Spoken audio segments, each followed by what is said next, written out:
dalam pelajaran di akademi militer dan pastinya ilmu ini diajarkan di Lemhanas, ada pelajaran dasar bagaimana sebuah pemahaman atas survival of the nation diajarkan. Survival of the nation adalah kelangsungan hidup bernegara sebuah bangsa. Wilayah hidup tersebut atau teritori harus dijaga pertahanannya. Karena itu negara kalau pejabatnya belum ikut Lemhanas, gagap melihat dunia, kasihan melihatnya. Apalagi pada saat membuat keputusan, kelihatan banget deh. Dalam pelajaran tersebut, strategi untuk menyerang daerah lain demi kehidupan bangsanya ada beragam. Yang paling awal adalah penaklukan atau annexation seperti yang dilakukan oleh bangsa Romawi ketika di masa kekaisaran 600 tahun sebelum Masehi hingga 600 tahun setelah Masehi. 1000 tahun Romawi itu berkuasa. Juga bangsa Mongol yang mana masa emasnya di zaman Kubilai Khan, sepertiga daratan dunia mereka kuasai. Untuk menghidupi Roma dan wilayah dalam lainnya, mereka berekspansi menaklukkan daerah-daerah subur tetangga mereka dan daerah kaya tetangga mereka. Hingga wilayahnya keluar di sisi utara sampai Germania, sampai Britannica, sampai utara Afrika, dan di sisi timur Persia. Itulah koloni 1.0,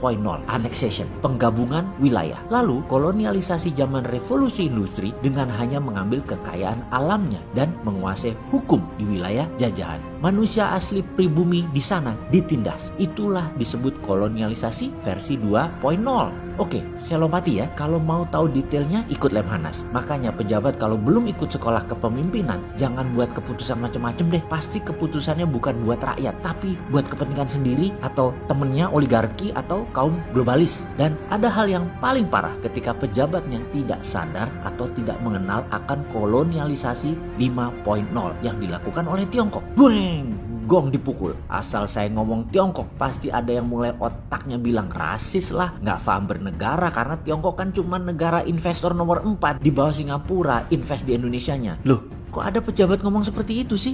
Pejabat, lu pernah sekolah kepemimpinan nggak? Sesko, Lemhanas, Singapura itu nggak pernah pakai protokol kolonialisasi 5.0, paham you? Atau sudah dapat cuan kali, jadi dalil biar kelihatan bener, lu bela-belain dari Tiongkok. Tiongkok investnya pakai protokol kolonialisasi 5.0, ngerti? Emosi, panggil buzzer. Sabar dikit napa? Sensi amat sih, kita luruskan. Saya anggap pejabat lupa. Saya ingatkan, gak usah takut hilang jabatan. Sontoloyo ini gak ambisi politik kok. Yang keterlaluan adalah kalau pejabatnya nanya, apa itu kolonialisasi 5.0? Diaput kon, kok iso jabat kowe cak? Kalau buzzer goblok wajar. Kalau fans gak nyandak otaknya ya wajar. Lah buku gak pernah baca, gaul sama kaum akademisi gak pernah. Dapat info hanya baca judul, headline, clickbait, media online doang. Ya terang aja konslet otaknya. Gak tahu kolonialisasi 5.0. Lah kalau pejabat gak tahu kan kita jadi bingung. Kita ingetin deh, dulu di akademi kita diajarkan apa itu world domination, macam-macam warfare atau peperangan, annexation dan kolonialisasi, Lebensraum,